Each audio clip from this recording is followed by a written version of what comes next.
है ना मैम आपने क्वेश्चंस नहीं दिया इंपॉर्टेंट या सिलेक्टिव नहीं दिया, मैं तो पहले ही दिन दे देती हूँ सारा कुछ इंपॉर्टेंट बताते जाती हूँ। ये आपका ड्यूटी है, आप टिक मारते चलो। इतना लिख के देने का पॉसिबल कभी कभी नहीं होता है, तो लिख के अभी टिक मारते चलो, ठीक है। सो ये पेपर का कोड है 803, पेपर का नाम है लर्निंग टीचिंग। याद रखो ये पेपर सबसे मार्क फेचिंग पेपर है, ठीक है। ये पेपर 1 एंड पेपर 3 बहुत ही मार्क फेचिंग पेपर है। इसमें लिखना थोड़ा ज़्यादा पड़ता है, बट बहुत ही ईजी वर्ड से आप लिख सकते हो, बहुत ही मतलब आसान तरीके से आप समझा के लिख सकते हो। सिर्फ रिमेंबर के ऊपर डिपेंड करता है। अब है इसका टाइम पीरियड है 3 घंटे का, एंड एग्ज़ाम होगा, थ्योरी होगा 80 मार्क्स का, इंटरनल होगा 20, तो टोटल मार्क्स है 100 का, ठीक है। यहाँ पे आपको मतलब लिख भी दिया है कैसे अटेंड करना है। Paper setter will set 9 questions in all, out of which student will be required to attempt 5 questions. ये जो लाइन होता है ना ये आपको कंफ्यूज कर देता है, तो इसमें मत जाना। नंबर 1 विल बी कंपलसरी, ये लाइन सबसे बेस्ट है, ठीक है। जो शॉर्ट क्वेश्चंस रहते हैं, जो 4 मार्क वाले होते हैं, वो सारे 100 मार्क्स के पेपर के लिए सेम है। जो कि थ्योरी आपको 80 अटेंड करना पड़ता है, तो उसमें 1 नंबर वाला जो क्वेश्चन है ABCD, ये जो 4 क्वेश्चन है जिसका मार्क है 4 × 4 = 16, ये क्या रहता है, कंपलसरी रहता है। इसमें आपको सिलेक्टिव नहीं, 1 नंबर वाले सारे कंपलसरी रहते हैं बाउंड हो करने के लिए। उसके बाद से यूनिट वाइज हर एक यूनिट से आपको 2-2 क्वेश्चन आते हैं और में, ठीक है। सपोज यूनिट 2 से क्वेश्चन आ रहा है कोई 2, सो 1 और 2 ऐसे आएंगे, एनी वन आपको सिलेक्ट करना। वैसे यूनिट 3, यूनिट 4, यूनिट 5 के लिए, या फिर आपके 4 यूनिट है ना, यूनिट 1, यूनिट 2, यूनिट 3, यूनिट 4 के लिए, तो ऐसा रहता है, सिस्टम यही है, ठीक है। तो टोटल क्वेश्चंस देखोगे तो 4 यूनिट से एक एक करने हैं, तो हो गए 4, और 1 नंबर वाला आपको जो नंबर 1 क्वेश्चन है जिसमें ABCD करके 4 पार्ट है, तो वो आपका कंपलसरी है। तो टोटल कितने क्वेश्चंस करने पड़े आपको ना, टोटल करना पड़ा हमें 5 क्वेश्चन। आउट ऑफ कितने गिवन थे, 9 क्वेश्चन, उनमें से 5 करना पड़ा।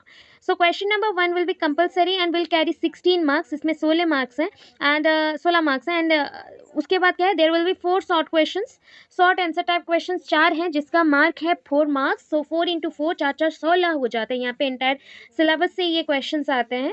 And 2 long answer type questions will be set from each of 4 units. जितने भी 4 यूनिट्स है ना, हर एक यूनिट से, पर यूनिट से 2-2 क्वेश्चंस आएंगे लॉन्ग क्वेश्चंस, वो भी और में रहेगा, आइदर और करके कोई एक सिलेक्ट करना है, उसका लिखना है। एंड लॉन्ग आंसर टाइप का आंसर है 16 मार्क्स, तो जिसके लिए आपको लिखना है 7.5 पेज तक लिखना पड़ सकता है, ठीक है। हर एक क्वेश्चन के लिए 7 और 7.5 ऐसा लिखना पड़ता है, तो काउंट कर सकते हो कितने पेजेस आपको जाएंगे। 7 × 4, 4 लॉन्ग क्वेश्चंस के लिए पकड़ लो, आपके चले गए 28 पेज। 28 पेज अगर 40 से माइनस करो तो उधर रह जाएगा 12 पेज। एंड इट्स 4 मार्क के शॉर्ट क्वेश्चन के लिए 2-2 पेज भी पकड़ोगे तो आपके पास आ जाएंगे 8 पेज। एक्चुअली 2 पेज से ज़्यादा लिखना पड़ता है, 3 पेज पकड़ा जाता है, तो उसमें 3 4 या 12 हो जाता है, ठीक है। तो उस अकॉर्डिंग हाथ में रह जाता है आपके टोटल 40 के 40। अदरवाइज अगर 2 पेज करके लिखोगे तो थोड़ा सा कम रहेगा, ठीक है, मतलब पेजेस बच जाएंगे 3-4 पेज। तो इस अकॉर्डिंग ये हमारा लिखने का स्टाइल हो गया। जैसे आप पर्सपेक्टिव में लिखे थे, मतलब चाइल्ड डेवलपमेंट में लिखे थे, उस तरीके से ही ये पेपर को अटेंड करना है। और ये थोड़ा सा जुड़ा हुआ है, कनेक्टेड पे वाला पेपर है। अभी आ जाओ कोर्स कंटेंट में। कोर्स कंटेंट में पहला पार्ट क्या है, यहाँ पे ना 2-2 पार्ट है आपके क्वेश्चन में। 2 टाइप के क्वेश्चन आने के चांसेस रहते हैं, एक होता है अधिगम पार्ट से, एक होता है शिक्षण पार्ट से। तो अधिगम का मतलब होता है लर्निंग, तो लर्निंग का 2 यूनिट्स है और टीचिंग का 2 यूनिट्स है, शिक्षण के लिए भी 2 यूनिट्स हैं। तो अधिगम के 2 यूनिट्स जो यूनिट 1 एंड यूनिट 2 है, शिक्षण के जो 2 यूनिट है यूनिट 3 एंड यूनिट 4 है, ठीक है। सो यूनिट 1 में क्या है देखो ना, लर्निंग पहला क्वेश्चन, ये फर्स्ट लॉन्ग क्वेश्चन है, ठीक है। इसमें 2 लॉन्ग क्वेश्चन एक्चुअली है, 2 लॉन्ग क्वेश्चंस है। लर्निंग क्या है, लर्निंग का कंसेप्ट मतलब मीनिंग, डेफिनेशन, वही सब लिखना है। देन नेचर, नेचर की जगह पे कैरेक्टरिस्टिक्स लिख सकते हैं। टाइप्स, कितने टाइप्स के हैं। एंड फैक्टर्स इन्फ्लुएंसिंग लर्निंग, कितने टाइप के फैक्टर्स हैं जो इन्फ्लुएंस करते हैं, एक्सटर्नल एंड इंटरनल, 2 टाइप के फैक्टर्स हैं जो इन्फ्लुएंस करते हैं लर्निंग को। तो यहाँ पे 2 पार्ट में क्वेश्चन आ सकता है, जैसे कि learning concept, nature, types of learning, या फिर learning concept, nature and factor influencing learning. तो ये दोनों के लिए आपको प्रिपेयर करना है। फिर देखो learning strategies, learning strategies, these are the short question, and ये 4 शॉर्ट क्वेश्चन यहाँ पे है। Cooperative learning, collaborative learning, peer tutoring, group learning, 4 short questions हैं, 4 शॉर्ट क्वेश्चंस हैं, ठीक है। फिर देखो role of teacher and school in relation to learning strategies, ये नहीं चाहिए क्योंकि ये ऑलरेडी ऐड हो चुका है, तो हमें और नहीं चाहिए। ये क्वेश्चन एक लॉन्ग क्वेश्चन है, देखो individual different concept, types, causes, educational implications. तो इंडिविजुअल डिफरेंस आप लोग पढ़ चुके हैं, ग्रोथ एंड डेवलपमेंट के साथ मैंने इंडिविजुअल डिफरेंस आप लोगों को पढ़ाया था, तो उतना पूरा प्रिपेयर कर लेना, वो एक लॉन्ग क्वेश्चन है। तो फर्स्ट यूनिट के लिए 3 लॉन्ग क्वेश्चन है, बाकी सारे शॉर्ट हैं, ठीक है। अभी यूनिट 2 में आ जाओ। यूनिट 2 में क्या मेंशन है ना, यूनिट 2 में मेंशन है लर्निंग थ्योरीज, जिसको बोलते हैं लर्निंग पैराडिज्म, क्या क्या बदलाव आए हैं, चेंजेस आए हैं। सो थ्योरीज ऑफ लर्निंग में ये जो पॉइंट है ना, गलती से मिस्टेकली दिया गया है, ये थ्योरीज ऑफ लर्निंग में ये सब कुछ आता है। तो थ्योरीज ऑफ लर्निंग में याद रखना यहाँ पे कितने ना, फर्स्ट क्वेश्चन जो है कनेक्शनिज्म थ्योरी, जिसको ट्रायल एंड एरर थ्योरी भी बोलते हैं, वो थ्योरी थॉर्नडाइक ने दिया था, ये एक लॉन्ग क्वेश्चन है। फिर लॉन्ग क्वेश्चन और 2 आए, एक है कंडीशनल थ्योरी, मतलब कंडीशनिंग थ्योरी और कंडीशनल थ्योरी, जिसको क्लासिकल कंडीशनिंग और पैवलव कंसेप्ट भी बोलते हैं, ये अनदर लॉन्ग क्वेश्चन है। और एक लॉन्ग क्वेश्चन है स्कीनर का लॉन्ग क्वेश्चन, एंड इसमें शॉर्ट क्वेश्चन आता है comparison between the classical conditioning and operant conditioning. Classical conditioning and operant conditioning के अंदर कंपैरिजन करके दिखाओ या क्या डिफरेंस है बताओ, ठीक है। नेक्स्ट क्वेश्चन है, यहाँ पे 2 क्वेश्चन है, वाइगोट्स्की एंड ब्रूनर, ये 2 लॉन्ग क्वेश्चन है। मतलब आप चाहो तो ये कर सकते हो कि सोच लो थॉर्नडाइक, पैवलॉव एंड वाइगोट्स्की, क्या याद रहा, थॉर्नडाइक, पैवलॉव एंड वाइगोट्स्की, ये तीनों को लॉन्ग क्वेश्चन के अकॉर्डिंग प्रिपेयर करो, बाकी स्कीनर एंड बंदूरा को, ये दोनों को शॉर्ट में प्रिपेयर करो, ठीक है। मैं एज ए लॉन्ग ही पढ़ाऊंगी सब सारे क्वेश्चंस को, क्योंकि इन्फॉर्मेशन रहना चाहिए भी आपके पास, नोट्स कंप्लीट रहने चाहिए। बाकी आपको मैं सीक्वेंस बता रही हूँ कि आप चाहो तो इनके अंदर थॉर्नडाइक सबसे इंपॉर्टेंट क्वेश्चन है, थॉर्नडाइक पैवलॉव, तो ये दोनों लॉन्ग क्वेश्चन हुए। वाइगोट्स्की क्वेश्चन और एक इंपॉर्टेंट है, तो वाइगोट्स्की भी लॉन्ग क्वेश्चन, बाकी के जो 2 क्वेश्चन है स्कीनर एंड बंदूरा, उसको शॉर्ट में प्रिपेयर कर लेना, ठीक है। फिर देखो यूनिट 3, यूनिट 3 में क्या है ना, टीचिंग, ये देखो यहाँ पे लर्निंग का पोर्शन कंप्लीट एंड टीचिंग का 2 यूनिट स्टार्ट। तो 2 यूनिट से पहला है यूनिट 3 टीचिंग, ठीक है। टीचिंग में क्या है, concept, characteristics, features, levels of teaching, ठीक है। Concept, characteristics, features and levels of teaching, ये लॉन्ग क्वेश्चन भी हो सकता है, शॉर्ट क्वेश्चन भी हो सकता है। मतलब टीचिंग का कंसेप्ट लिखो, अगर सिर्फ कंसेप्ट आ गया तो ये शॉर्ट क्वेश्चन, कैरेक्टरिस्टिक्स लिखो शॉर्ट क्वेश्चन, फीचर्स लिखो या लेवल्स लिखो, यहाँ पे शॉर्ट क्वेश्चन।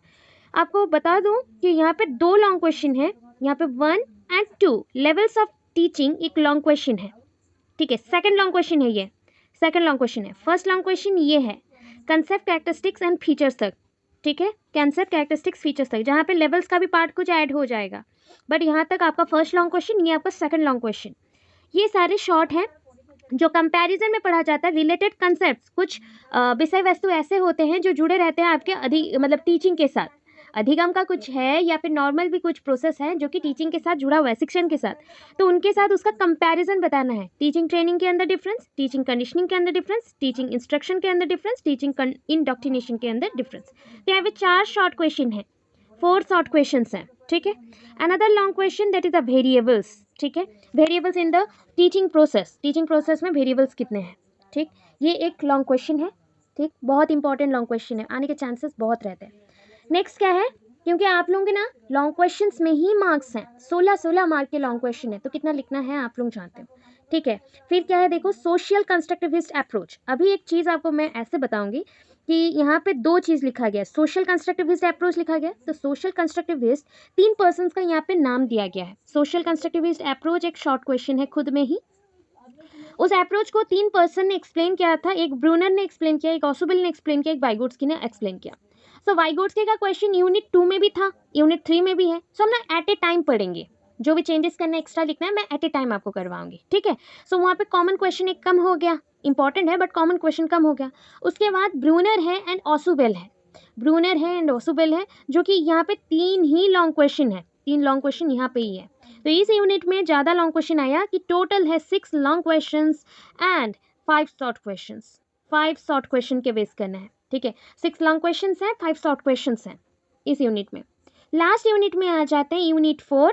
तो यूनिट 4 में है phases of teaching, pre active, interactive, post active, pre active, interactive, post active, जो कि मैंने पहले ही आप लोगों को पढ़ा दिया है, ठीक है। कुछ कुछ पोर्शन ऑलरेडी कंप्लीट हुआ है, अगर आप लोग रिमेंबर रखे हो ओस्टेट के क्लासेस को, तो वहाँ पे आपने बहुत कुछ इसमें से पढ़ा हुआ है। जैसे वाइगोट्स्की का कंसेप्ट आप लोग पढ़ चुके हैं, जैसे कि आप लोग पैवलव का कंसेप्ट पढ़ चुके हैं, थॉर्नडाइक का कंसेप्ट पढ़ चुके हैं, स्कीनर का भी पढ़ चुके हैं, प्लस यहाँ पे मैंने फेजेस ऑफ टीचिंग भी पढ़ा दिया है, लेवल्स ऑफ टीचिंग भी पढ़ा दिया था, टीचिंग का कंसेप्ट, लर्निंग का टाइप्स, और आपको पढ़ा दिया था इंडिविजुअल डिफरेंस। तो बोल सकते हो कि आधा सिलेबस कंप्लीटेड है, फिर भी हम लोग डिटेल और एक बार पढ़ेंगे। Phases of teaching, pre active, interactive, post active, एक लॉन्ग क्वेश्चन अगेन, ठीक है। मॉडल्स ऑफ टीचिंग में 2 लॉन्ग क्वेश्चंस हैं, एक हो गया बेसिक टीचिंग मॉडल जो ग्लासेस मॉडल बोलते हैं, एक है कंसेप्ट अटेनमेंट मॉडल जो कि ब्रूनर का है। आप बोलोगे मैम इसके ऊपर यूनिट पे भी ब्रूनर था, तो वहाँ पे ब्रूनर को as a social constructivist approach कि राइटर के अकॉर्डिंग माना गया है, और यहाँ पे कंसेप्ट अटेनमेंट मॉडल अलग मॉडल है जो कि टीचिंग के लिए इंपॉर्टेंट है, जिन्होंने ब्रूनर दिया था, जिसको ब्रूनर दिया था। तो ये दोनों यहाँ पे लॉन्ग क्वेश्चन है। ये लॉन्ग क्वेश्चन को छोड़ के जो भी है टीचिंग स्ट्रेटेजीज, ये सारे मिलके एक एक लॉन्ग क्वेश्चन बनते हैं, अदरवाइज सारे एक एक छोटे छोटे शॉर्ट क्वेश्चन है। तो यहाँ पे देखो brainstorming important, simulation, role playing, gaming, remedial teaching, enrichment programme. Gaming enrichment programme आने के चांसेस कम रहते हैं। Brainstorming, role playing, remedial teaching, simulation, ये 4 इंपॉर्टेंट है। तो यहाँ पे है 6 short question, 3 long question, 3 long question. ठीक है, तो पूरा यूनिट ऐसा हमने डिस्कस कर लिया, आपको मैंने क्वेश्चंस भी बता दिया कि इसका क्या है। ये अपलोड हो जाएगा, अगर टिक नहीं किए हो तो देख लेना बाद में। बाकी बताओ, थोड़ा समझ आया क्या कौन सा है? क्लियर है? हम नोटिस करो, ये क्वेश्चन का आंसर ऑलरेडी है आप लोगों के पास। ये क्वेश्चन इंडिविजुअल डिफरेंस है, पूरा चेक करना आज ही, सबके पास होगा। इंडिविजुअल डिफरेंस पढ़ाया गया है, बहुत अच्छे से पढ़ाया गया है। ठीक है, टाइप्स भी है, कंसेप्ट भी है, कॉजेस भी है। उसका आंसर नहीं मिल रहा है तो मुझे बोलना, मैं भेज दूंगी एंड उसका वीडियो भेज दूंगी। एंड वो टास्क है आप लोगों के लिए, अगर किसी ने नहीं कंप्लीट किया है तो कल तक वो कंप्लीट करेंगे, कल तक वो कंप्लीट करेंगे। ठीक है, तो ये हो चुका है ऑलरेडी। उससे पहले ये क्वेश्चन आज हम लोग पढ़ने वाले हैं। सोचो, ये क्वेश्चन हो गया तो ऑलमोस्ट इस क्वेश्चन मतलब इस यूनिट का कंप्लीट हो जाएगा लॉन्ग क्वेश्चन। ठीक है, मैक्सिमम टू मैक्सिमम ये लगेंगे 2 क्लास। ठीक है, 2 क्लासेस में कंप्लीट होंगे। ये लग जाएंगे 4 क्लासेस जैसे इस यूनिट में। ठीक है, और ये सब में भी वैसे ही 4-5 क्लासेस करके, मतलब सोच लो 10-12 क्लासेस चाहिए जो कि ये पेपर को मतलब वाइंड अप करने के लिए। ठीक है, कम्प्लीटली। ठीक है, सो हम लोग अभी स्टार्ट कर रहे हैं ये पेपर को, मतलब इस पेपर का first unit learning concept, nature, types of learning, factors influencing learning. Factors का नोट नहीं दिया है, दूंगी। हिंदी बच्चों का थोड़ा सा है मेंशन, अगर नहीं है तो मैं और भी दूंगी। ठीक है, अभी के लिए लर्निंग टीचिंग का पहला यूनिट हम लोग स्टार्ट कर रहे हैं। चलो, बहुत बहुत इंपॉर्टेंट पेपर है ये। ठीक है, मार्क फेचिंग पेपर, सीटेट के 30 मार्क्स के क्वेश्चन, सीटेट। ठीक है, ओटेट, ओस्टेट, अगर आप देना चाहते हो बाहर का कोई टेट, ठीक है, बाहर का भी देना चाहते हो, जस्ट लाइक बीपीएससी का एग्ज़ाम देना चाहते हो बिहार वाला, या फिर आप देना चाहते हो डी ट्रिपल एस बी, कोई भी एग्ज़ाम हो, 30 मार्क्स का लर्निंग टीचिंग से पोर्शन रहेगा ही। ठीक है, उसके क्वेश्चंस रहेंगे। सो अभी स्टार्ट करो।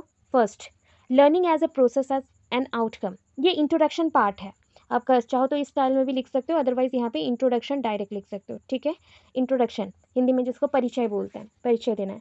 लर्निंग को हिंदी में क्या बोलते हैं? अधिगम। ठीक है, अधिगम बोलते हैं, ये अधिगम है, अधिगम है। ठीक है, अधिगम बोला जाता है। तो अधिगम क्या है अभी जानना है। सो लर्निंग इज ए की प्रोसेस। अधिगम एक मुख्य प्रक्रिया है, कोई भी एक सामाजिक प्रक्रिया नहीं बोल रहे, सोशल प्रोसेस नहीं बोला जा रहा है, मुख्य प्रक्रिया है या फिर की प्रोसेस है in human behaviour. Human behaviour, इंसान का जो भी बिहेवियर होता है ना, जो भी उनका गुण है, उसमें अगर परिवर्तन करना हो तो ये पॉसिबल होता है एजुकेशन के थ्रू या फिर लर्निंग के थ्रू ही। प्रैक्टिस जितना करोगे, अधिगम जितना करोगे, उतना आप में चेंजेस आते रहेंगे।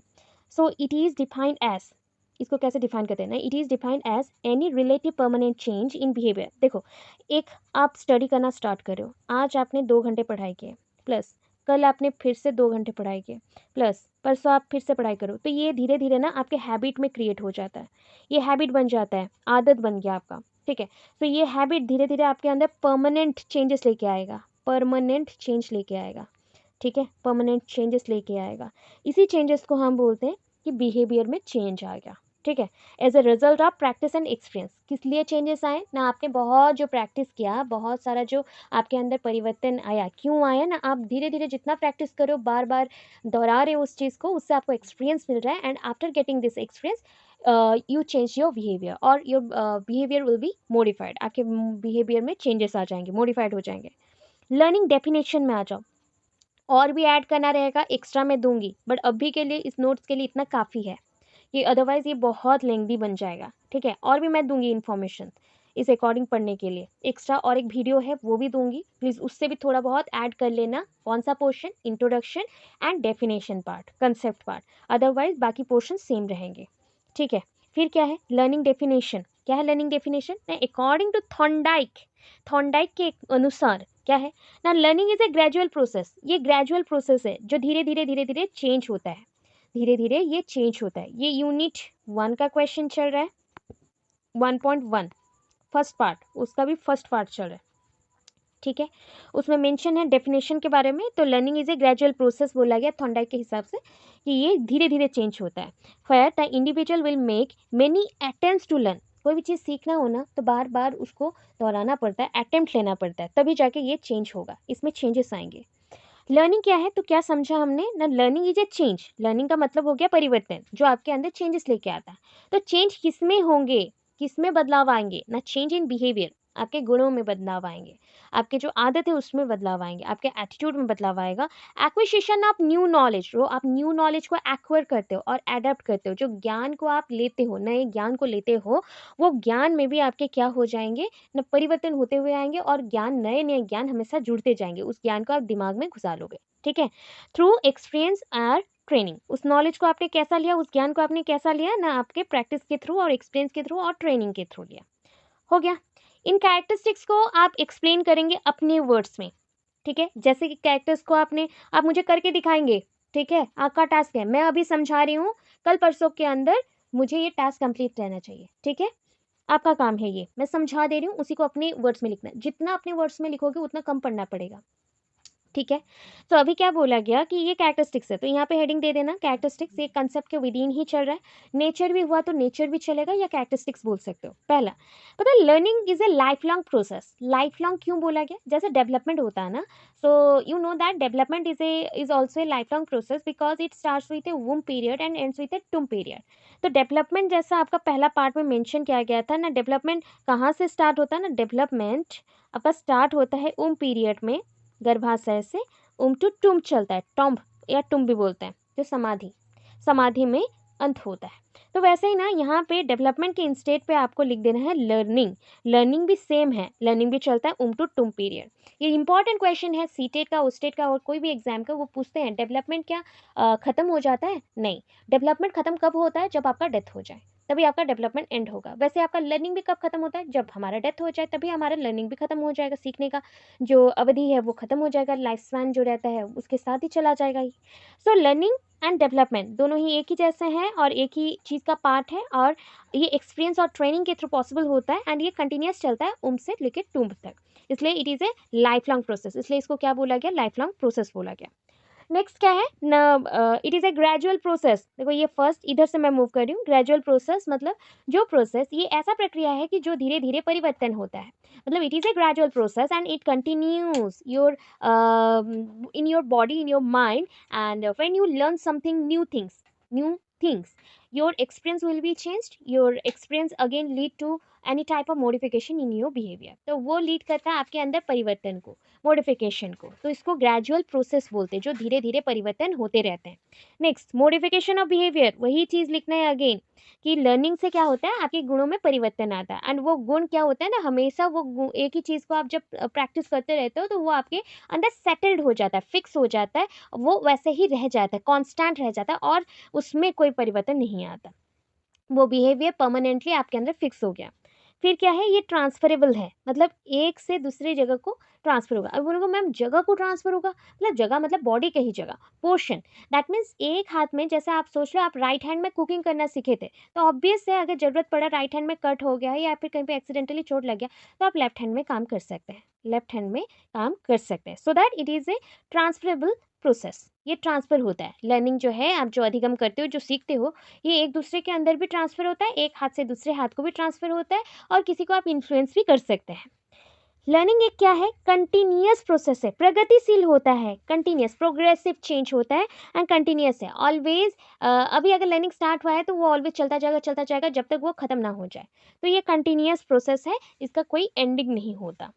एंड पर्पसिव होता है, इसके कोई मतलब मुख्य लक्ष्य होते हैं, उसी लक्ष्य के ऊपर निर्भर करके ये पर्पस के साथ काम करता है, मतलब कोई एक उद्देश्य के लिए ही ये चलता है। जैसे कि आपके अंदर अगर कोई उद्देश्य नहीं है तो आपका लर्निंग पॉसिबल नहीं है। कभी कभी हम उद्देश्यहीन अगर होके पढ़ते हैं तो वो चीज़ याद नहीं रहता है, तो उद्देश्य बना के जब करते हो तो जल्दी काम होता है, तो ये पर्पसिव होता है। फिर क्या है, एडजस्टमेंट, पढ़ाई किया, सब कुछ किया, उसके बाद क्या होता है, बोला जाता है तुम पढ़े लिखे हो तो तुम एडजस्ट नहीं कर सकोगे, कौन करेगा? दैट मीन्स लर्निंग आपको सिखाता है कोई भी परिस्थिति हो उसमें एडजस्ट करने का। So learning will teach you how to adjust in a society, whether the society और एनवायरमेंट इज वेरी बैड और वेरी गुड, कुछ भी हो जाए एडजस्ट कैसे करना है। लर्निंग इज़ यूनिवर्सल, ऐसा नहीं है बस यहाँ के ही लोग पढ़ाई करते हैं बाकी के नहीं करते। सो लर्निंग कहीं पे भी हो तो पॉसिबल हो सकता है। ये 8 पॉइंट है। 9th में आ जाओ, क्या मेंशन हुआ? Relatively permanent change in behaviour, मैंने अभी समझाया था बिहेवियर में चेंजेस कैसे आते हैं, वही चीज़ लिखा गया है कि धीरे धीरे आपके साथ उसी चीज़ में चेंजेस आते हैं और ये आपके बिहेवियर में फिक्स हो जाता है। ये आपके कैरेक्टरिस्टिक्स हैं, आप चाहो तो नीड का हेडिंग्स के नीचे लिख सकते हो या फिर स्कोप के नीचे लिख सकते हो। ठीक है, कैरेक्टर्स के पॉइंट है ये सारे, उसको लिखना है और उसको एक्सप्लेन करना है अपने अकॉर्डिंग, जो समझे उस अकॉर्डिंग आप एक्सप्लेन करना। कितना क्लियर है? ये नियर अबाउट जितना अभी तक पढ़े हो इसको मिला के अभी 2 पेज का आंसर यहाँ पे प्रेजेंट है। फर्स्ट पेज ही दिख रहा है इतना छोटा सा, बट है उसमें 2 पेज का नोट्स, वैसा लिखोगे। ठीक है, लिख के मुझे दिखाना उस पार्ट को कैसा हो रहा है।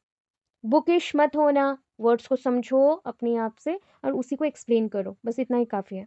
अनदर इंपॉर्टेंट डेफिनेशन, कुछ अदर इंपॉर्टेंट डेफिनेशन दे रहे हैं हम लोग। The first one is crow crow, तो कैसे लिखोगे? पूरा लिखना है अकॉर्डिंग टू क्रो क्रो, पूरा लिखना है according to Crow and Crow, ऐसा मेंशन करना है। इन्वर्टेड कॉमा स्टार्ट होगा अब एंड उसके नीचे ये पॉइंट लिखना है। ठीक है, फिर full stop, inverted comma, and. So learning is the acquisition of habit, knowledge and attitudes. ठीक है, लर्निंग क्या बोलता है ना? एक्विजिशन मतलब एक्वायर करना, ग्रहण करना। किसको ग्रहण करेंगे ना? हैबिट में जो भी परिवर्तन हो रहा है उसको, जो नॉलेज में चेंजेस आए उसको, एटीट्यूड्स में जो भी चेंजेस आए उसको। ठीक है, ये क्रो एंड क्रो ने बोला। वुडवर्थ ने क्या बोला? देखो 2 पर्सन है, एक कहते हैं वुडवर्थ, वर्थ ORTH, WORTH, और एक होते हैं बर्थ। सो यहाँ पे ना वुडवर्थ लिखा गया है, BIRTH, Woodworth. So according to Woodworth the process of acquiring और acquisition of habits, knowledge and attitudes. देखो कुछ चेंजेस नहीं हुआ यहाँ पे, it is the acquisition of habit, knowledge, attitude. यहाँ पे बोला गया द प्रोसेस, बस द प्रोसेस ऐड किया गया, the process of acquisition of habits, knowledge and attitudes. ठीक है, ये बोला गया, इतने पॉइंट्स। नेक्स्ट क्या है? लर्निंग थ्योरीज हैं, याद रखना, कुछ कुछ नाम एटलीस्ट दे देना, आपके बुक में भी मेंशन नहीं है बट एट ए मतलब पॉइंट में बोला जाता है BH स्टूडेंट्स के लिए कि ये थ्योरीज कुछ कुछ होना चाहिए ताकि आप लोगों को पता रहे।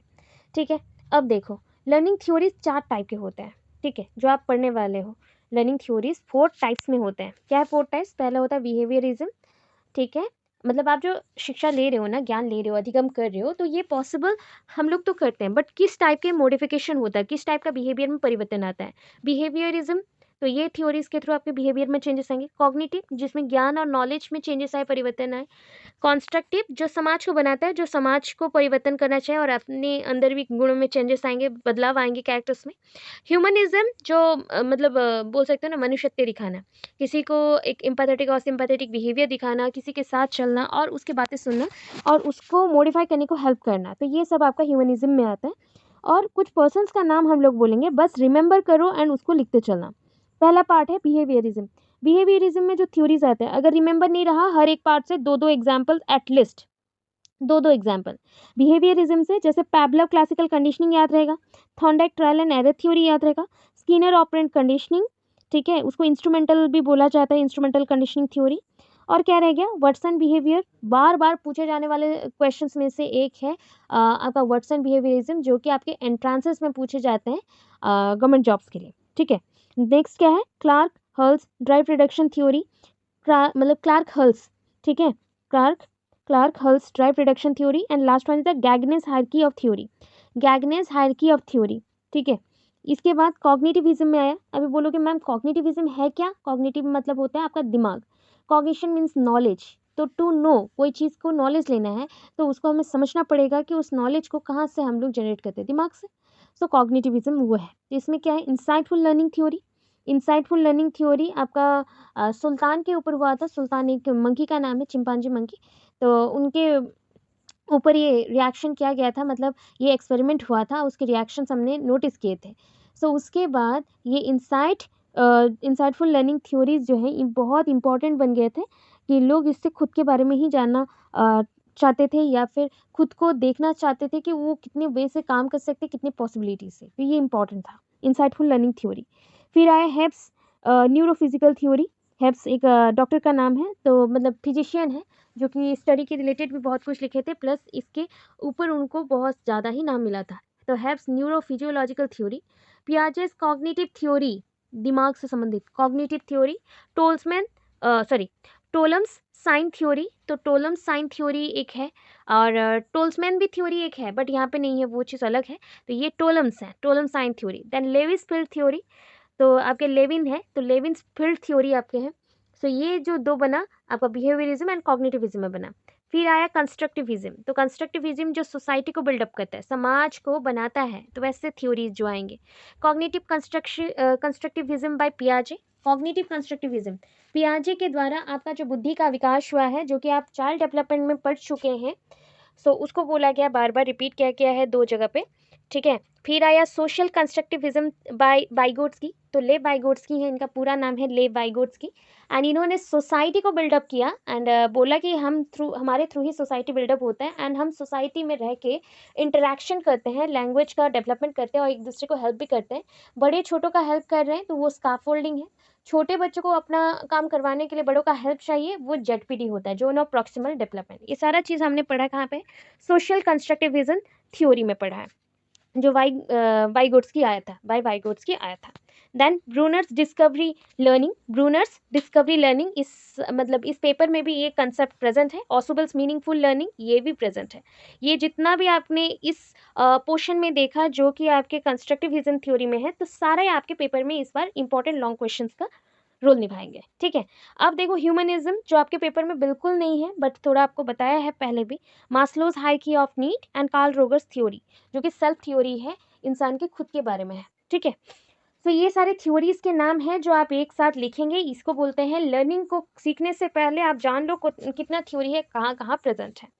अभी learning as a process, learning एक प्रोसेस है, तो learning as a process refers to the internal development आपको ना अंदर से चेंजेस करता है। लर्निंग क्या करता है, आपको अंदर से मॉडिफाई करता है। वो चीज़ एक पर्सन ने बहुत पढ़ा है, सो पढ़ा लिखा बहुत है, बहुत कुछ समझा है, सीखा है, तो उसका ना अंदर में ही चेंजेस आएंगे। वो बाहर जब काम करता है एक्टिविटीज़ के थ्रू, वो चेंजेस थोड़ा बहुत दिखते हैं, बट एक्चुअल में चेंजेस कहाँ पे आया है, आपके कैरेक्टर में चेंजेस आया है, आपके अंदर चेंजेस आया है। तो learning as a process refers to the internal development caused by acquiring new information and elaborating one's own understanding of using it।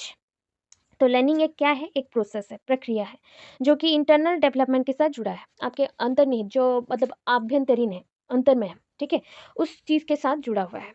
And वो क्या करता है, क्यों होता है ना, कि इसका रीज़न ये है कि आप जब नॉलेज लेते हैं, न्यू नॉलेज और न्यू इन्फॉर्मेशन आपके अंदर जाता है, तो उससे आपके बॉडी में अंडरस्टैंडिंग आता है, या फिर आपका माइंड अंडरस्टैंड करने को स्टार्ट करता है, एंड उस अंडरस्टैंडिंग के अकॉर्डिंग आप जब एडजस्ट करते हो, तो वो लर्निंग फिक्स होता है आपके अंदर, वो अधिगम आपके अंदर फिक्स हो जाता है। और ये चीज़ कहाँ पे पढ़े हो बताओ, पियाजेस के कंसेप्ट में पढ़ा था, जो कि चाइल्ड डेवलपमेंट में प्रेजेंट है।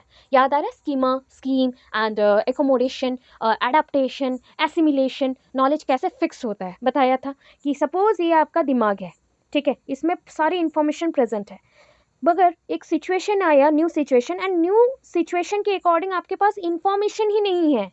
सो हम क्या करेंगे, यहाँ पे जगह बनाएंगे न्यू इन्फॉर्मेशन के लिए, न्यू सिचुएशन के अकॉर्डिंग न्यू इन्फॉर्मेशन के लिए जगह बनाएंगे।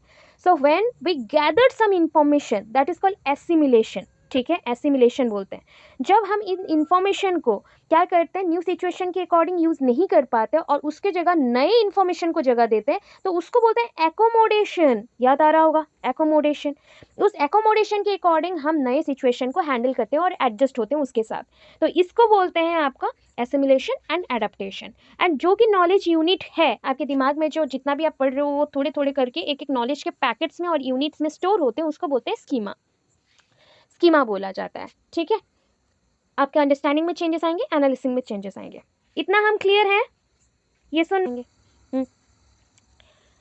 ठीक है। देखो अभी लर्निंग कंस्ट्रक्शन क्या होता है, एक एक्स्ट्रा कंसेप्ट में आता है, ठीक है, it is a extra concept of learning concept, ठीक है। तो ये अधिगम का एक एक्स्ट्रा कंसेप्ट है। क्या बोला जाता है, लर्निंग कंस्ट्रक्शन, मतलब अधिगम का कैसे हम गठन करेंगे, अधिगम को कैसे हम स्थापन करेंगे, स्थापना कैसी होगी उसकी। पहला चीज़ है स्टेप बाय स्टेप डेवलपमेंट, एक के बाद एक हम क्या लेंगे, रास्ता चुनेंगे, या फिर एक के बाद एक हम स्टेप को चुनेंगे, ठीक है। सेकंड क्या है, एक्वायरिंग न्यू नॉलेज। ये सारे पॉइंट्स को एक्सप्लेन करते चलो अपने अकॉर्डिंग कि स्टेप बाय स्टेप डेवलपमेंट। एक एग्जांपल दे देना, एक छोटा बच्चा कैसे ABCD सीखता है, ठीक है। अगर एक बच्चे को डायरेक्ट आप वर्ड्स या फिर स्टेटमेंट्स और सेंटेंस मेकिंग सिखाना चाहो, ये तो पॉसिबल नहीं है, तो उसको एवरीडे के टाइम पे एक के बाद एक सिखाना पड़ता है। That is called step by step development, जिसके थ्रू बच्चे का क्या हो जाएगा, लर्निंग कंस्ट्रक्शन होगा। देन एक्वायरिंग न्यू नॉलेज, बच्चा नया नॉलेज सीखेगा, ठीक है। जैसे जैसे बच्चा आगे बढ़ते जाएगा स्टेप वाइज मैनर पे, वन आफ्टर अनदर डे, तो वैसे वैसे उसके क्या हो जाएंगे, नए नॉलेज, नया ज्ञान उसको मिलते जाएंगे, ठीक है। लास्ट क्या है, ये जो नॉलेज है ये कैसा नॉलेज है या फिर कैसा ज्ञान है और कैसा लर्निंग है, बताओ।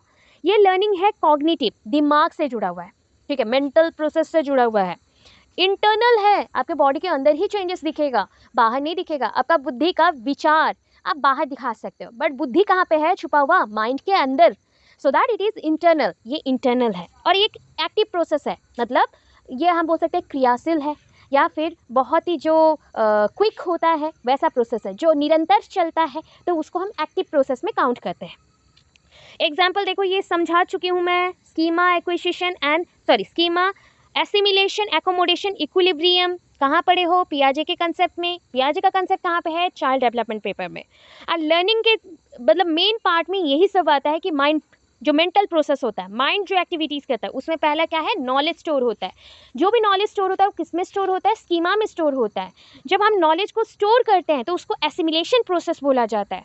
जब एक नॉलेज दूसरे सिचुएशन में, न्यू सिचुएशन में काम नहीं आए और उस नॉलेज को हटा के नए नॉलेज दिए जाते हैं, उसको एकोमोडेशन बोला जाता है। इक्विलिब्रियम मतलब क्या होता है, बैलेंस। जब हर एक सिचुएशन के लिए आपके पास नॉलेज है, ज्ञान है, तो आप बहुत ही शांति से रहते हो, दैट मीन्स उस टाइम आपका लर्निंग बहुत ही एक्यूरेट चलता है, तो उसको इक्विलिब्रियम बोलते हैं। जब नए सिचुएशन आ जाए और आपको हैंडल करने के लिए कुछ ना मिले, सो आप उस सिचुएशंस के लिए बहुत ही ज़्यादा डिस्टर्ब्ड हो जाते हो, इसको डिसइक्विलिब्रियम बोला जाता है। और उस डिसइक्विलिब्रियम को हटाने के लिए अगेन नए इंफॉर्मेशन उस सिचुएशन के लिए लाने पड़ते हैं, उसको एकोमोडेशन बोला जाता है, ठीक है। सो पहले तो एक सिचुएशन को अडेप्ट करो, उसके बाद नॉलेज ले लो, नॉलेज को एडजस्ट करना सिखाओ। अभी नॉलेज जब एडजस्ट नहीं हुआ तो एकोमोडेशन करना पड़ेगा न्यू सिचुएशंस के अकॉर्डिंग। तो ये इसका पूरा प्रोसेस है, ठीक है। अभी देखो यहाँ पे एक जो छोटा क्वेश्चन दिया है वो क्वेश्चन मत करना, यहाँ पे साइड में देखो, लर्निंग एक क्या है, लर्निंग एक प्रोडक्ट है। एज ए प्रोडक्ट, अधिगम एक प्रोडक्ट है, ये कोई सामान है, चीज़ है, क्या है। प्रोडक्ट मीन्स एक रिजल्ट हो सकता है, कोई भी निष्कर्ष तक पहुंच सकते हो, आउटकम हो सकता है, कोई एक नॉलेज हो सकता है, ज्ञान हो सकता है, कोई एक स्किल हो सकता है, मतलब कौशल हो सकता है। और ये हम कौशल को कब सीखते हैं, एट द एंड। हर एक चीज़ का अंत जहाँ पे होना, कोई काम कर रहे हो, आप कब उस काम को ख़त्म करते हो, जब आप स्किलफुल हो जाते हो, हाँ मैंने पूरा सीख लिया तो और मुझे ज़रूरत नहीं है, हो जाएगा, तो वहाँ पे हम उसको एंड करते हैं। तो ये है आपका लर्निंग, ये इतना आपका लर्निंग का कंसेप्ट गया, ठीक है, कैरेक्टर गया। और लर्निंग के जो डिफरेंट टाइप ऑफ लर्निंग्स हैं उसको मैंने पढ़ाया, मतलब लर्निंग का जो भी यूटिलाइजेशन है उसके अकॉर्डिंग जितने थ्योरीज हैं उसको मैंने डिवाइड करके आपको 4 पार्ट में दिया। अभी क्या है, टाइप्स ऑफ लर्निंग, ये आपकी किताब में भी है। क्या क्या है, मैंने ना एक एक लाइन में आपको याद रखवाने के लिए बस किया है। आप क्या करेंगे, ये पहला तो है कि सारी हेडिंग्स को याद रखेंगे, ठीक है। हेडिंग्स हिंदी में नहीं आ रहा, इंग्लिश में लिख लो, कोई प्रॉब्लम नहीं है।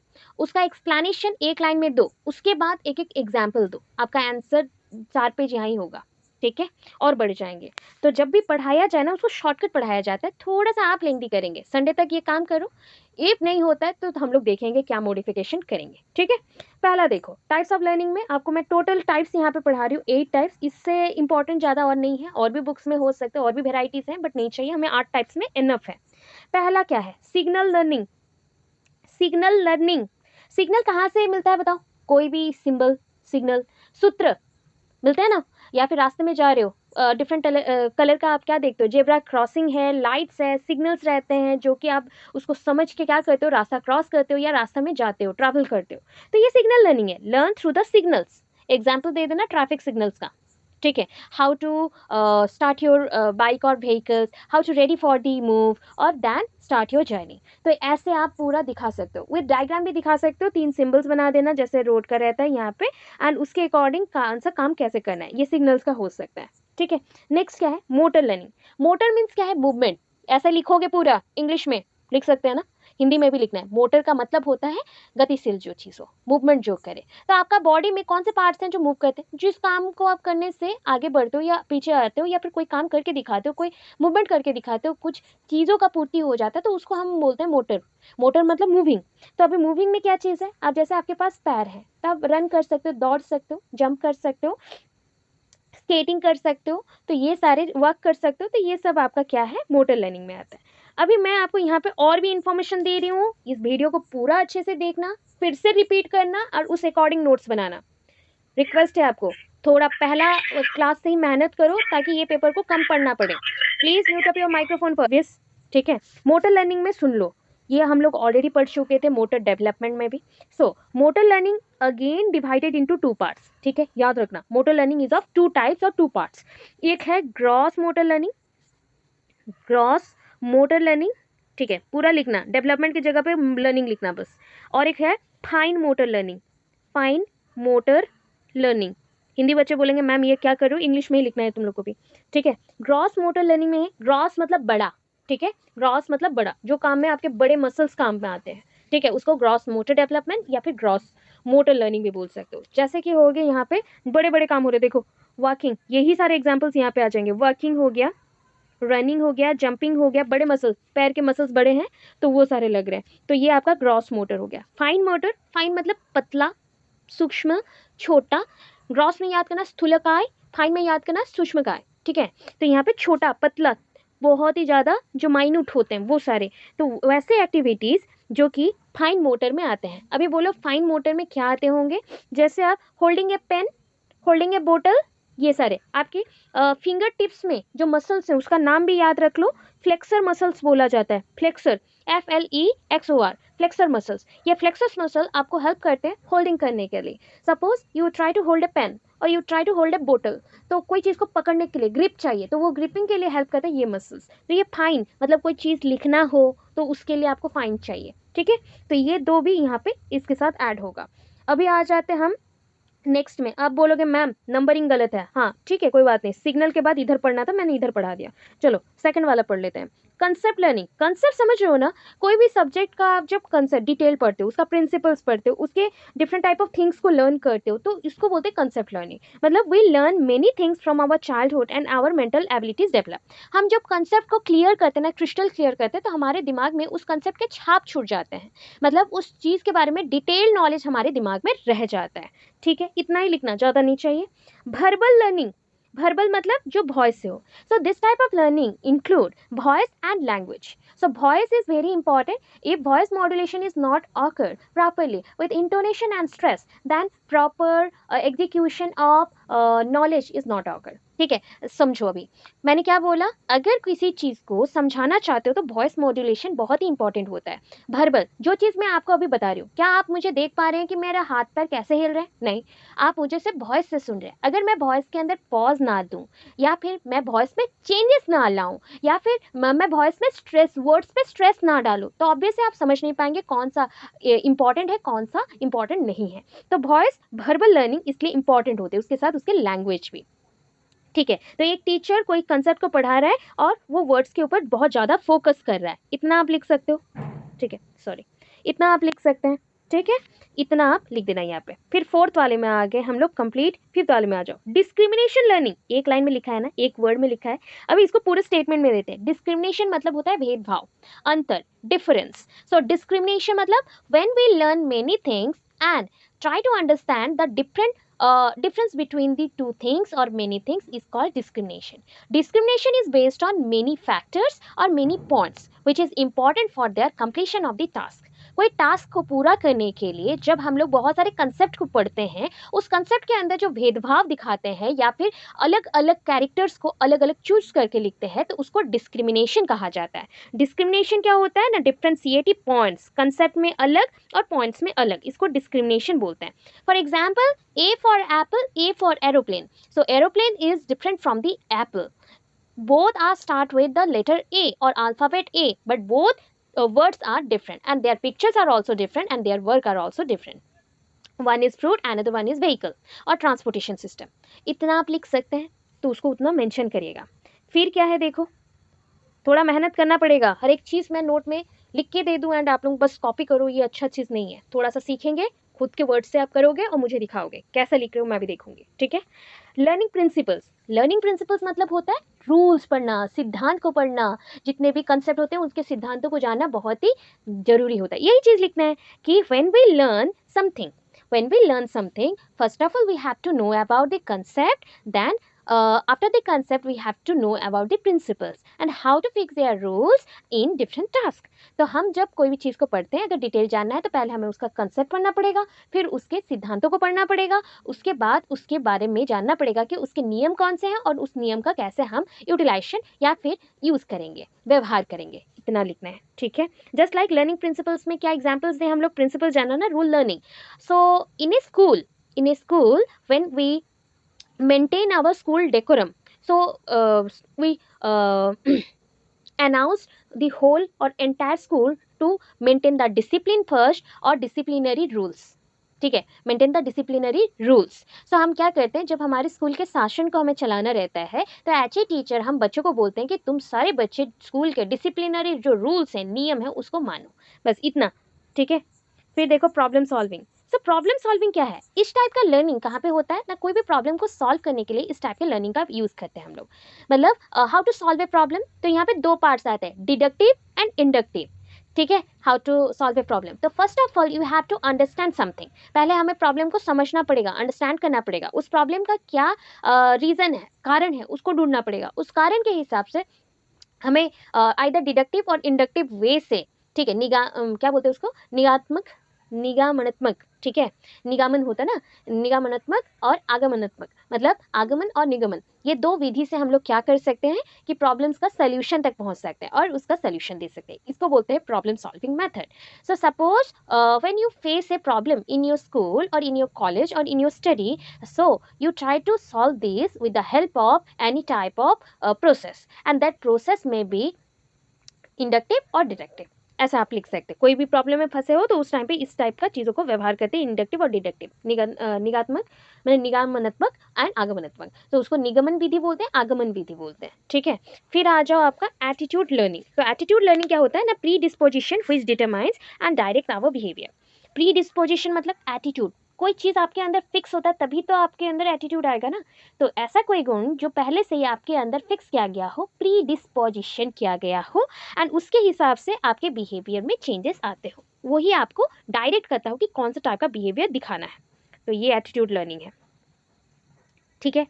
कैरेक्टर्स ऑफ लर्निंग दिया गया है, ठीक है। टीचर्स का रोल क्या है ये भी बोल सकते हो, यहाँ पे लिख सकते हो, तो बाद में लिखोगे, नेक्स्ट क्वेश्चन में है ही। यहाँ पे ट्रांसफर ऑफ लर्निंग क्या होता है, मतलब लर्निंग कैसे ट्रांसफर होता है, ठीक है, ट्रांसफर ऑफ लर्निंग दिया गया है। So use of acquired knowledge previously used in the different field later is called transfer of learning. देखो, जो नॉलेज को आपने प्रीवियसली यूज किया है डिफरेंट फील्ड में और उसको अभी दूसरे काम में यूज करना चाहते हो, उसको ट्रांसफर करना पड़ेगा, तो इसी को हम बोलते हैं ट्रांसफर ऑफ लर्निंग। ये ट्रांसफर ऑफ लर्निंग का कैरेक्टर क्या है ना, दो कैरेक्टर है, ये चीज़ों को ईजी बनाता है क्योंकि आपको एक काम में बहुत सारा नॉलेज है और उसी नॉलेज का यूज करके आप दूसरा काम करो तो हुआ ना काम easy. So makes process easy and developing mental abilities, आपके मेंटल एबिलिटीज को ये डेवलप कर रहा है। अब देखो टाइप्स ऑफ क्या, what types of transfer of learning, ठीक है। ये 3 टाइप के ट्रांसफर है, पहले जो स्पेशल काइंड के स्पेसिफिक काइंड के ट्रांसफर अलग है, यहाँ पे नॉर्मली 3 टाइप्स का है।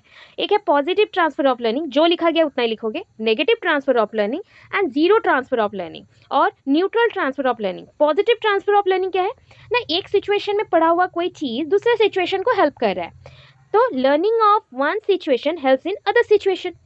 एक चीज़ को कोई एक काम में पढ़ा था या फिर कोई एक कौशल सीखते हुए सीख लिया था, उसी कौशल को हमने दूसरे काम में भी यूज़ कर लिया, तो हुआ ना ये पॉजिटिव, क्योंकि उस काम का लिए जो सीखा था इसमें कुछ सीखना नहीं पड़ा, उसमें यूटिलाइज हो गया नेक्स्टली, तो ये पॉजिटिव लर्निंग है। नेगेटिव क्या है, लर्निंग ऑफ वन सिचुएशन, एक कोई सिचुएशन में कोई काम सीखा था, पढ़ा था, वो ना दूसरे सिचुएशन को बाधा बना दे रहा है, उसमें कुछ करने ही नहीं दे रहा, तो वो हो गया हिंडरेंस, नेगेटिव हो गया कि एक चीज़ में कुछ सीखा था वो दूसरे के लिए बाधा बन गया या प्रॉब्लम क्रिएट कर रहा है, तो हिंडरेंस है।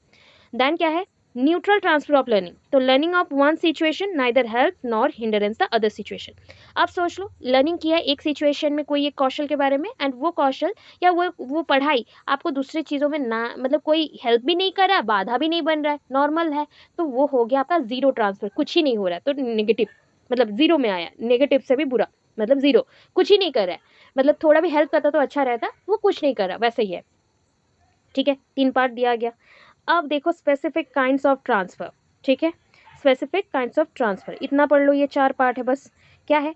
Unilateral transfer, only use one aspect of any body is called unilateral. अभी बोलो यूनिलैटरल क्या होता है? सपोज आपने एक बॉडी के पार्ट से कोई काम सीखा था, सपोज थिंक कर लो कि आपने राइट हैंड से खाना बनाना सीखा, ठीक है, एंड उसको आप क्या करना चाहते हो कि दूसरे हाथ में मतलब सेंड करना चाहते हो, बट ये पॉसिबल नहीं है, क्योंकि एक हाथ से ही सीखा था तो वही पॉसिबल है, तो इसको बोलते हैं यूनिलैटरल, मतलब कोई एक साइड में सीखा था, बॉडी का एक पार्ट में सीखा था, वो दूसरे में हेल्प नहीं कर रहा है, तो ये यूनिलैटरल है, तो एक ही पार्ट से ही हो सकता है। बायलैटरल क्या है?